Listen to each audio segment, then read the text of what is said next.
Hey, this is Steph from MKG Minneapolis, and this month we're working on Thai boxing clinch. So that's your in-close standing, grappling, or kneeing range.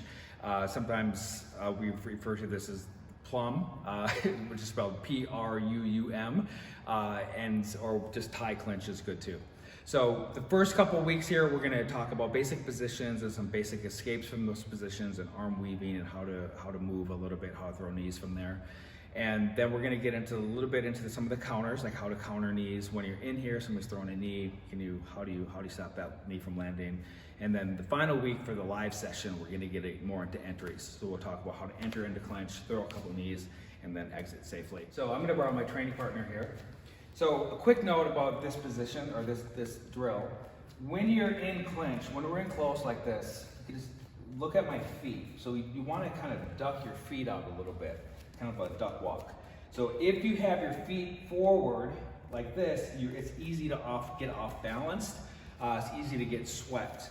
So when you're in here, ideally, it's hard to maintain through the whole time as you're moving around and getting pushing the ropes and pulling each other around. But you want to keep this base here like that on the balls of your feet. Just a slight gap between your heel and the floor. Good posture. It's going to feel a little weird at first standing like this, but keep your back straight and your head up. So a quick note about the neck, the reason we want our head up like this is because if he has his head down, it's easy to get his head down and start throwing knees. The danger is the elbow, right? So if you have your chin up and your head's way back like this, you can get elbowed pretty easily.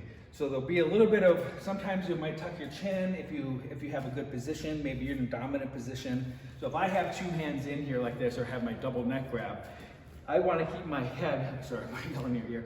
I want to keep my head low, because he might come over the top and elbow.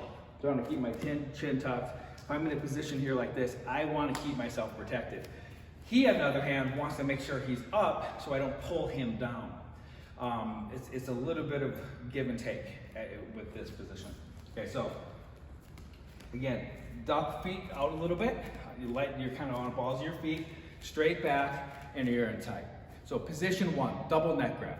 Sometimes it's referred to as a double collar tie, or inside position, two hands in. There's lots of ways of saying it.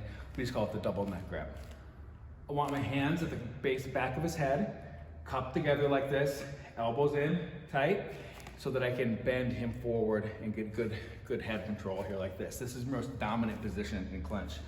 For training, I'm just gonna go to the back of the neck. It's just too much pressure on the neck like this.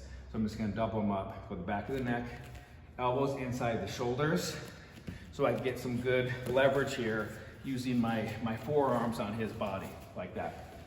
Nice and light, and don't jack on each other. It really does take a toll on your neck.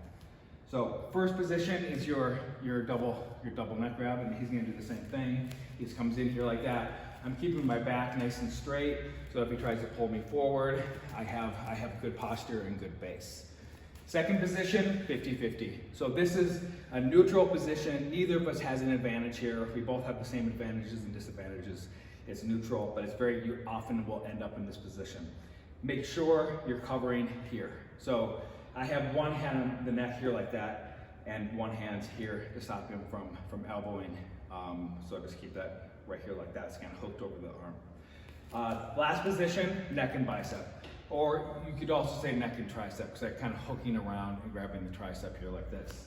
One hand on the neck, elbow in, again here like that, and I'm grabbing here like that. Notice how, again, he's controlling like that. So if he doesn't do that, I just kind of elbow over the top. So this is going to stop me from elbowing as easily. He can get a little control, and he can also get some leverage.